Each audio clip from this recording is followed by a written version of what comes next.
Eita, são os bobocas. Eu sou a Anya e sou a filha do papai desde que eu nasci. Eu não quero essa mamãe, não. Qual é a profissão do seu pai? Ele é um especialista em saúde mental. A Anya gosta de amendoim, mas odeia cenoura. Socorro, eu não tô à venda. Gato preto não dá azar, é superstição. Papi, O que é que foi? a Anya pisou no cocô. Amendoim! Só estiquei o braço, ele que veio na minha mão. Mentirosa! Endereço? É onde você mora. Eu moro aqui. A Anya queria tanto uma mamãe, um espião, uma assassina. Isso é legal demais.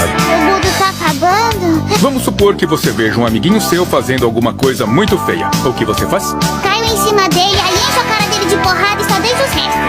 Me desculpa. Foi porque eu pisei no cocô.